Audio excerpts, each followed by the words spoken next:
So today, the focus of the webinar is practical tools to manage your privacy management program. I've made it a little interactive, so I've got a couple of surveys to ask you all. I hope you don't mind. So hello, I'm Kelly. I'm co-founder of Databasix, and welcome. So you all know that data protection is about a balancing act. It's about balancing what we want to do as organisations with the rights and freedoms of individuals. They might be our clients, our staff, students. It could be a whole range of individuals who we interact with. And there are a number of tools that we can have to hand that can help us manage data protection within our organisations. So those of you that are familiar with the GDPR, whether it be EU or UK GDPR, you'll know that there are 6 principles of the regulation: fair, lawful and transparent, accuracy, relevance, storage, purpose limitation, for example. All of those are underpinned by this concept of accountability. And what the regulators want to see is evidence that you are managing data protection appropriately. And in the UK, the current data protection regulation is under review, and it may change in the next year. And rather than just talking about accountability, they're going to start really emphasizing this concept of a privacy management team. So it's never been more important than to understand how we manage our program of work when it comes to data protection. And hopefully you'll have people that will support you in that exercise. It's not just you by yourself. And if you are, then I'm going to talk about some tools that can help you. Now, I appreciate that this is a very busy slide, but these are some of the tools that you can have to hand to manage data protection, and I'll be talking about some of these throughout the session. So there's a register of processing activities. Some people call it an information asset register. Some people call it a data map. The regulation refers to it as a register of processing activities, and I will be talking about that. There will be breach registers, templates on how to handle a breach. I'm seeing a lot of those at the moment. Some of you will have appointed a data protection officer because of the complexity and the scale of the data that you're processing. There are greater rights being exercised by individuals, not just by access, but also the request to object, delete, and maintain accurate records. We have privacy notices, whether they be external on websites, employees, candidates, for example. Some of you may be introducing whole new types of data processing using artificial intelligence, or you might be introducing new systems that are going to be processing data in an innovative way. So data protection impact assessments are useful for risk assessments. And then we've got things about staff in terms of training, policies, exit checklists. Popular at the moment is consent management and cookie consent. And what I'll definitely be talking about is agreements that we'll have in place. So I'm not going to focus too much on this slide because I'm going to go on to it in a little detail. But I hope you don't mind. I've got a little bit of a survey. So you'll see here there's a lot of accountability tools. And what I want to know from you, if that's okay, is just a simple little bit of insight. And you should see on your screen is how many of those accountability tools that I just talked about do you currently use in your organization? So do you have maybe 1 or 5 of them? Are you using all of them? Do you actually have more than that was displayed on that page? So if you can just indicate what accountability tools you're using, that will, yes. So I'm not sure, Helen, if I can show the list again, but I'll tell you. So it's a DPO, data protection impact assessments, retention schedules, subject access request logs, breach logs. It'll be things like retention schedules, data protection policies, privacy notices. It will be, what are the other elements that I had on there? Staff exit checklist, consent management, cookie consent.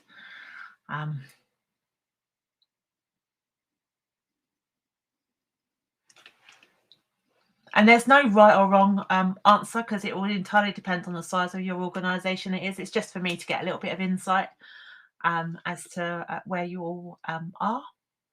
So I'm going to end the voting. So I'm sharing the screen now. So what you can see is actually there's a wide range of tools that are currently in use within organisations, which is great to see. So like I said, there's no wrong or right answer. So let's delve into these in a little bit more detail, shall we? So the first thing I talked about was this concept of a register of process and activities. So this can be an Excel spreadsheet. You might have it as a Word document. The UK Information Commissioner's Office does offer a free template on its website. And essentially what the concept of this is for you to be able to map out all the different data you process. Thanks, Eva. And all of the different purposes that you process data for. So how many of you have that kind of Excel spreadsheet where it says these by individual, so on staff we collect this type of data for this purpose, we hold it for this length of time. For clients, we hold these types of personal data, we have it in these systems, we retain it for this period of time. Some of you may have students that work for you, you might have suppliers. That do you have a centralized list that sets out the different purposes and the legal basis? If you don't, I think it's a fantastic place to start, because for me personally, if you don't know what you're processing and why you're processing, then it's incredibly hard then to be able to write your privacy policies, to make sure your data protection policies are up to date, to make sure that you have the right policies in terms of handling breaches, because if you don't know what data you're processing, what are your risks when it comes to managing that? So it's a great place to start. And if you do want some insights as to where to find that, I can certainly point you in the right direction of those resources. So always start with a register of process and activities, and always review this. It should be at least reviewed on an annual basis, unless your data processing never changes, which may be the case. So another tool at your disposal that links in quite nicely with the fair, lawful and transparent principle of the regulation is this concept of privacy notices. So tell individuals about what you're processing and why you're processing. So you can see the link between the register of processing activities and your privacy notices. So some of you will have a website privacy notice, others may have a website plus employees plus candidates. Some of you might have a wider range than that, but you must present individuals when they first engage with you and they first start providing you with information with a privacy notice. And it should tell them who you are, what you intend to do with their data, how long you intend to store it, and most importantly, how do they exercise their rights? So how do they exercise the right to be forgotten, to object, to ask for a copy of their data, and highlighting where you share data. So it's quite an important tool to have. And again, it's something that would be regularly reviewed. Typically, clients I work with at least update their privacy policy once a year.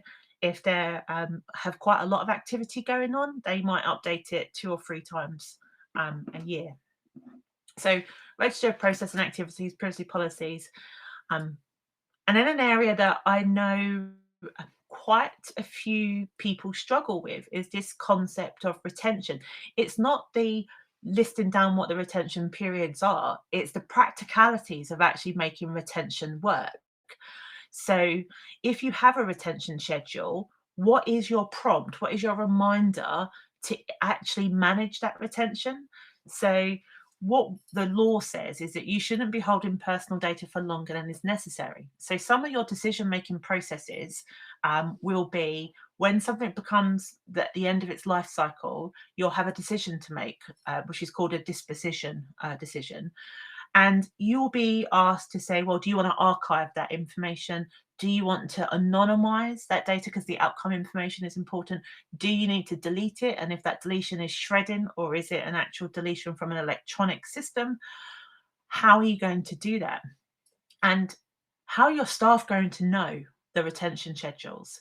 So it is really important to, one, know how long you're keeping it, which should already have been documented in your ROPA, but really thinking about how are you going to manage that. And some of the simple tasks that have been put in place are reminders on calendar systems, or they're part of an end of year exercise. So similar to your end of year accounting, there will be an end of year data protection exercise, which will kick off a review of retention periods. So it's a great way of managing that. Typically, if you are going to respond to an individual right that asks for access to their data, an individual may challenge you by saying, why are you holding on to my data for so long? So be prepared to answer that question. So I've talked about free tools so far. So again, when was the last time you reviewed your GDPR data protection privacy notices, for example? Was that in the last 12 months? Is it been in the last 24 months? Is it you haven't actually reviewed them until 2018, or you've never reviewed it? So again, it's just a very, hopefully, a simple survey just to give me an indication of how often privacy notices are updated.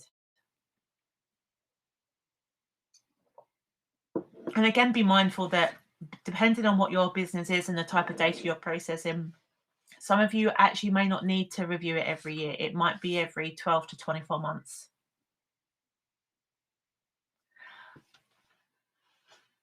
Actually, I should have put the option of as and when needed, which is a very good point that's been made in the chat.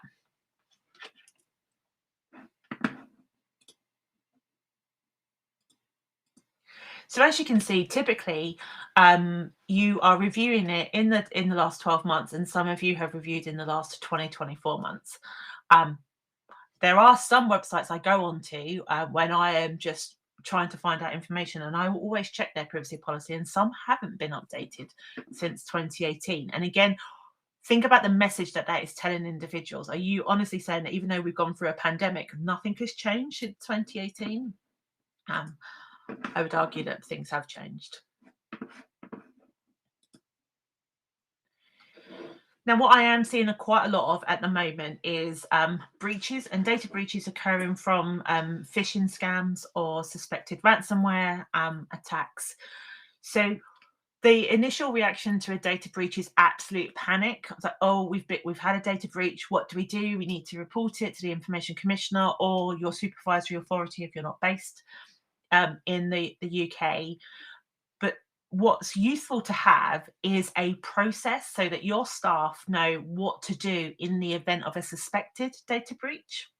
And what do you do as a person responsible for managing and coordinating the response to that data breach? So reporting forms are a great way of being able to manage that. So staff have an initial form to complete so they can give you some basic details about what the breach was. So wasn't it an email that's gone to the wrong person, or was it an email with an attachment with employee data on it, for example? What was the breach? So you can do an assessment as to whether or not this does need to be reported to the supervisory authority, or whether or not you need to notify individuals because you've put them at risk.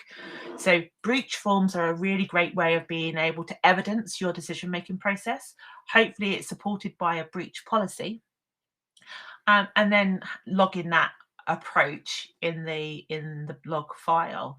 Now you might want to utilize some of your systems. So I was speaking to a client a couple of weeks ago who are using Salesforce, so the workflow within Salesforce, as a way of being able to capture breaches that happen, and they will then escalate and make sure that the appropriate people within the team are notified of a data breach. So don't just think about the paper forms or the electronic forms. Are there systems that you have in place that could actually be updated to support the more efficient monitoring of data breaches? Now, alongside data breach log files, we have individual requests. Now, I don't know, have any of you had an individual rights request? So have any of you had a request to have data deleted? Have anyone asked you for a copy of the data you process?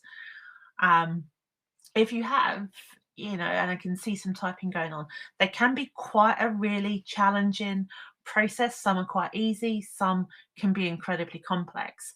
So by having a policy in place, you're able to guide staff through what they should do. So requests can come through social media, can come in over the phone, can come in via letter or via email. So there's the accountability is the awareness raising and the policy for your staff.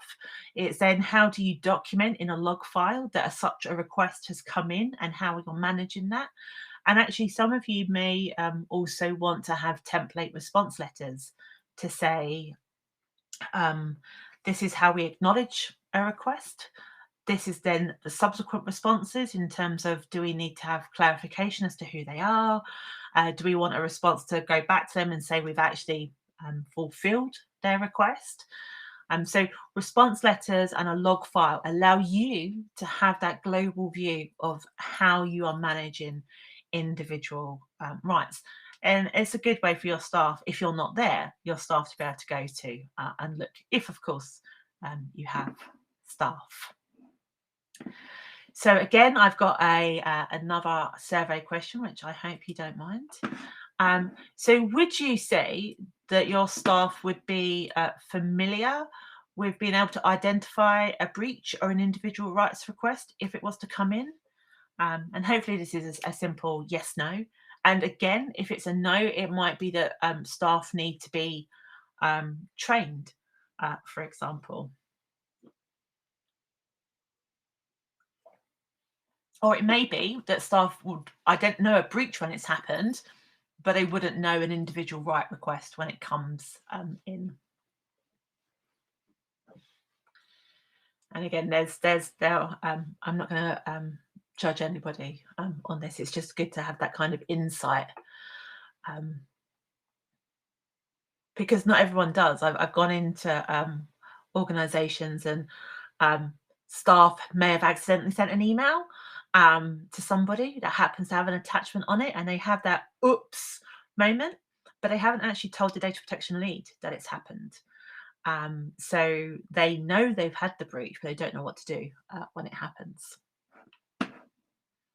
So again, we've got a bit of a mixture, which is, again, it's fine. The reality is you have to prioritize your awareness training that you're doing, and not everybody knows. I think more on the individual rights request more so than on the data breach example.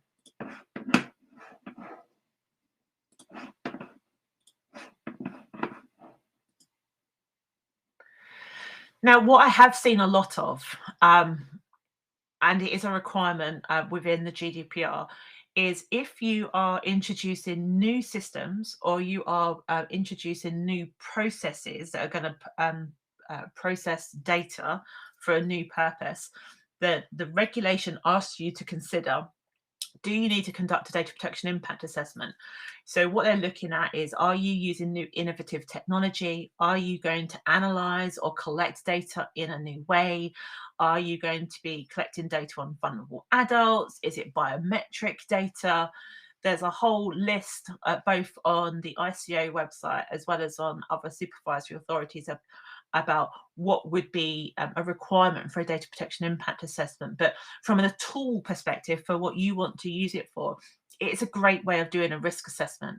And this should typically be done before a system or data collection has been introduced. It doesn't always happen that way. It can be done retrospectively. But what you want to know is, what are the risks? Have you considered the impact on individuals? Remember, I talked about that balancing act at the very beginning. Have you had to put in controls in place to be able to manage that risk? And what you may find is a data protection impact assessment says, no, actually, there's far too much risk involved in this new system or this new type of activity, that it doesn't warrant you going down that route. So it's not just a bolt on, it actually is a very good way of conducting a risk assessment. And some people do ask for copies of data protection impact assessments because they feel that they want reassurance that you have considered all of the risks against the 6 principles of the regulation. Can I ask, has anyone had to conduct a data protection impact assessment? They can be quite time consuming. They are, in my view, a very useful tool to have. So good. And if you haven't, consider in what situations you would need to conduct a data protection impact assessment for your organization. Another tool that you can have at your disposal is what's referred to as a legitimate interest assessment.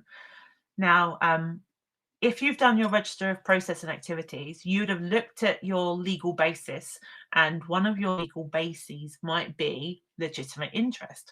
Now, if that legitimate interest was introduced after the 25th of May 2018, you should have conducted what is referred to as a legitimate interest assessment. And what this tool is going to demonstrate to you, and should you be asked to demonstrate to individuals, what was the purpose of that processing? Was it really necessary? And what is the balance between what you want to do and what is right and fair of the individual? So legitimate interests are a fantastic tool to be able to demonstrate that. You can't simply say it's in our legitimate interest. You have to conduct the assessment to demonstrate that thinking that you have done. So bear this in mind. They can be quite time consuming, but it does challenge you to say, are there other legal bases that you could rely on rather than legitimate interest? Because it shouldn't be your get out of jail card. It should be, if I should be relying on consent, then I must go down the consent route rather than legitimate interests. Now, the other assessment that is talked about is this data transfer risk assessment. And on the 21st of March this year, the new, if it isn't opposed by the UK Parliament, the new UK standard contract clauses will come into force, and with that comes the data transfer risk assessment. If you're based in Europe, you will already do a transfer risk assessment. And what this is asking you to do is, where data is being transferred outside of the country, so for us outside of the UK, if you are Europe, outside of the European Union, and it is going to a third country, such as maybe India, maybe the US, for example, what is the mechanism that's allowing you to transfer that data from where you are to another organization or another system? So you might use cloud-based systems that are based in India, that may be based in South America, maybe Australia, maybe the US. What's allowing you to transfer that data to them? So in the US, because Privacy Shield has been defunct, there will be things such as standard contract clauses. It might be that you have consent if it's a one-off type of transfer, or there might be other derogations that you can rely on. But the risk assessment allows you to determine whether or not you can and should transfer that data to that third country. And if you do, it provides you with the kind of the risk assessment as to what are the controls that need to be in place. And when I talk about controls, think about the technical and organizational controls that form part of the security principle within the regulation. Again, in the UK, the guidance is now up on the ICO website. If you are a European-based company, look at the ones on the EU. Transfers between the UK and the EU can continue because we do have an adequacy agreement in place. So think about whether or not because you've done your data mapping, does any of your data mapping require you to have done an international risk data transfer risk assessment?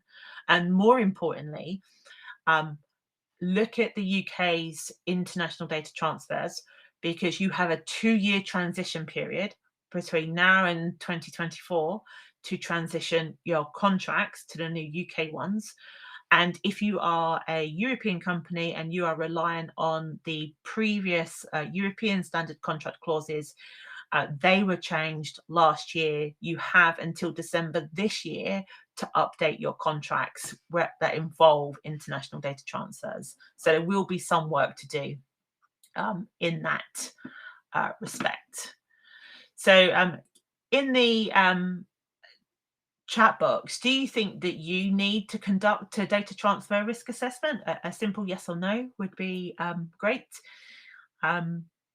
Or do you, in your opinion, you don't transfer any data outside of a country? It's all stored within the country that you're located within, and you don't need to do it. So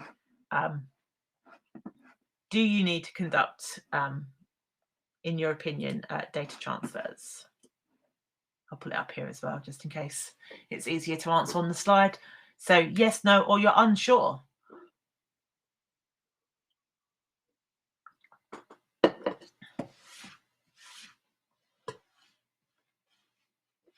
And even if you do need to, the webinar next month will be on the new standard contract clauses for the UK, and it will include a discussion about the data transfer risk assessment. So if you are unsure, I will be talking about it next month. Now, if you haven't done your data mapping or you haven't seen the data mapping, you may not know whether or not you need to conduct an assessment. And there's here quite a bit of variance in terms of the responses. So, so thank you very much for sharing those with me.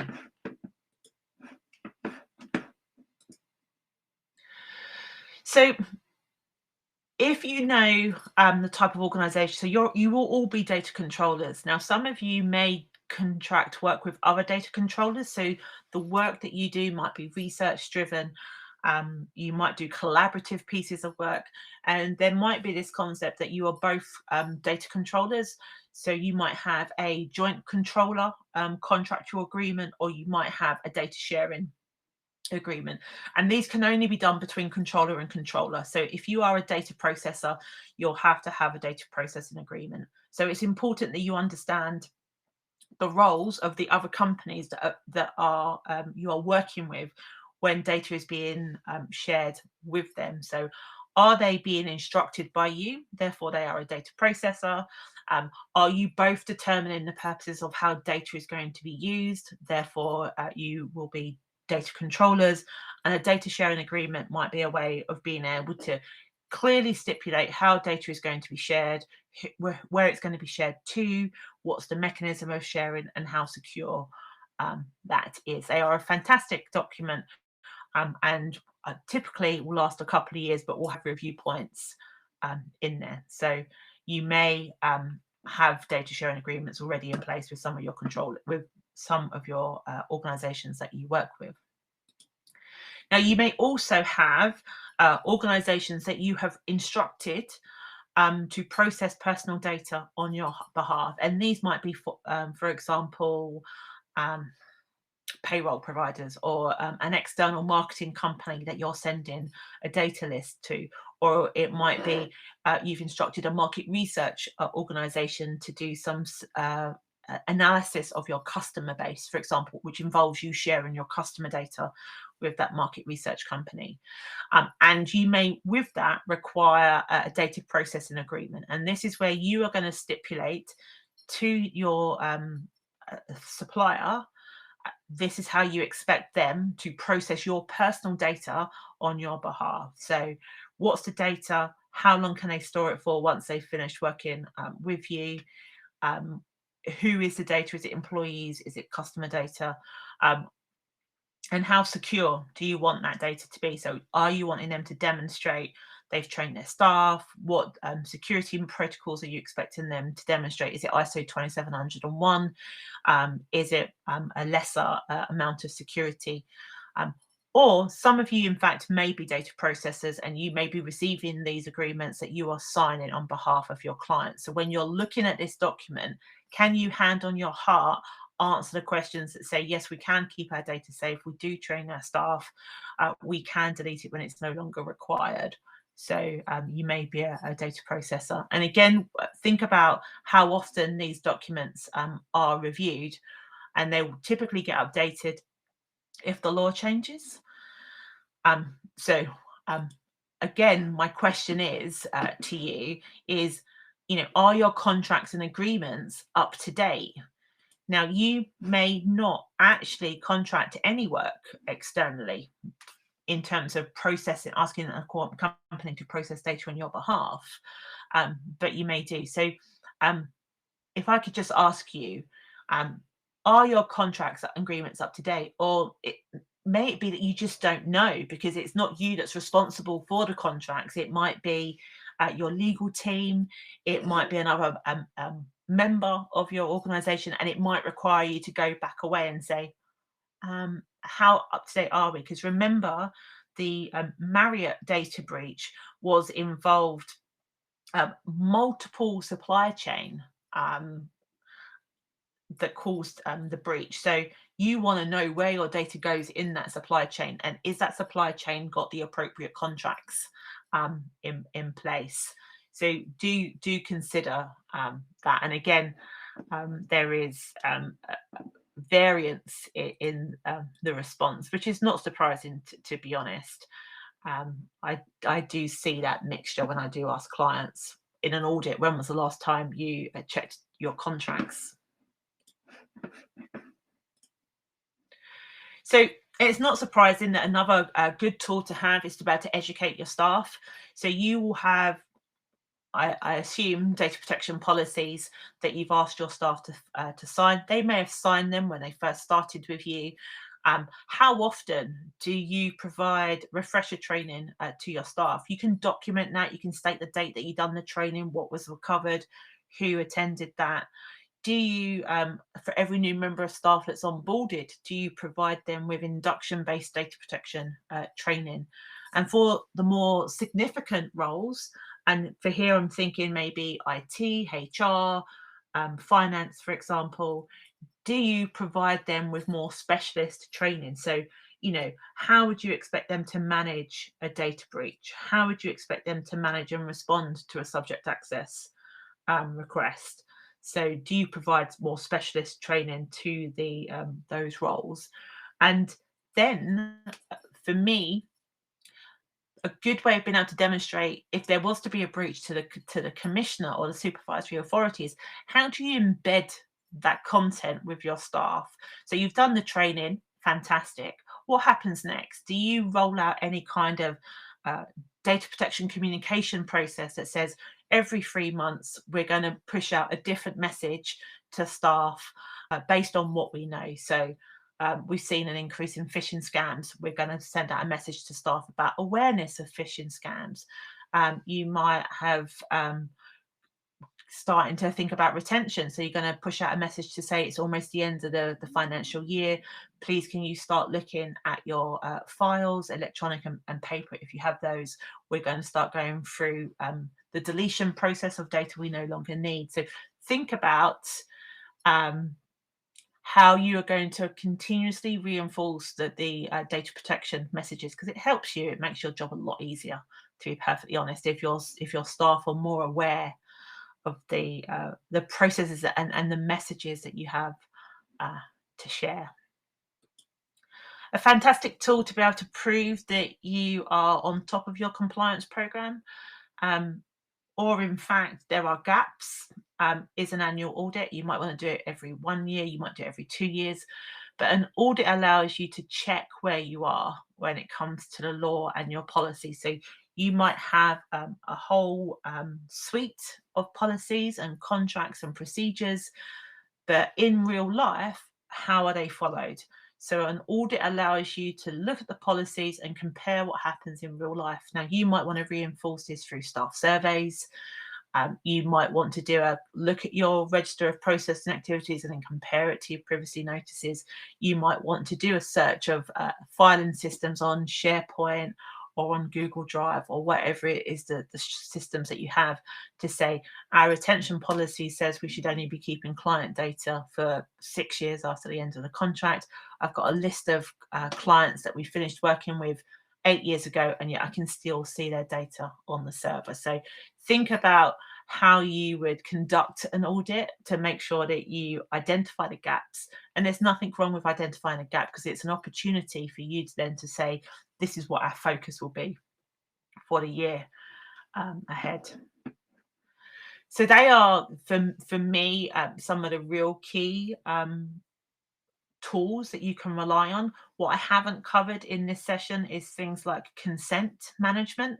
So, on your websites, do you manage consent? Do you have the cookie consent tool? Are you confident that the cookie consent tool works, for example? So if you tested that, how often, if outside of websites and you're relying on consent, how often do you know that you need to revisit and check that people are still happy for you to process their data on the basis of consent?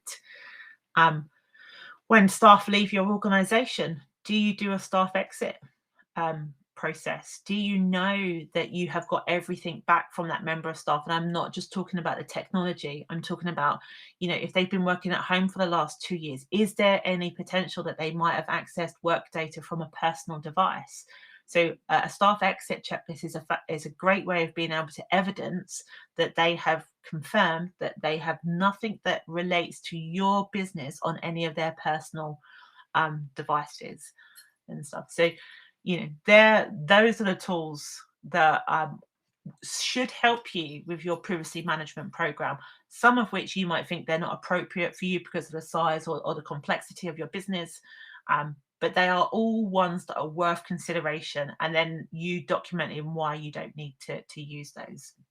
So I've spent the last 35 minutes talking quite extensively about the tools. I'm more than happy to answer any questions that anybody has now. So feel free to use the chat box. I will answer questions that come up. So I'll give you a moment to type any questions if you have any.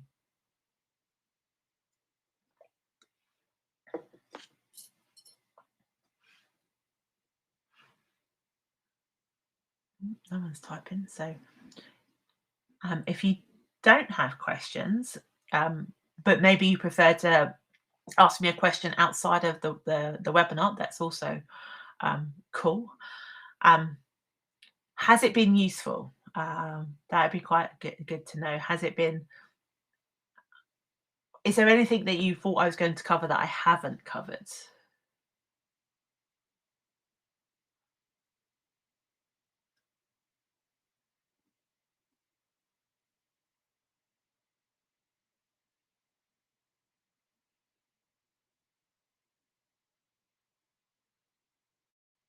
Okay.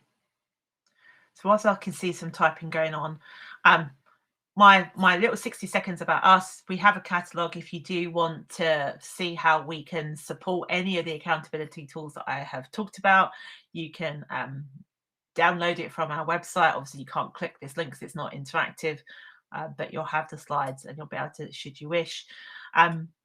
We do run a best practice group, which runs every 6 months. If you want to join that best practice group, it's free, there's no charge, and it's a way of being able to discuss some of these accountability tools and how they're used in practice so that you can learn from other members of the data protection community. And you can obviously keep in touch with us through our various social media platforms and that. So if there are no questions, I'm not going to keep you longer than 45 minutes. So I want to take this opportunity to thank you all for giving me the time to talk to you about these tools. Next month's webinar will be on the UK international data transfers. So do sign up for that if that's going to be something of interest.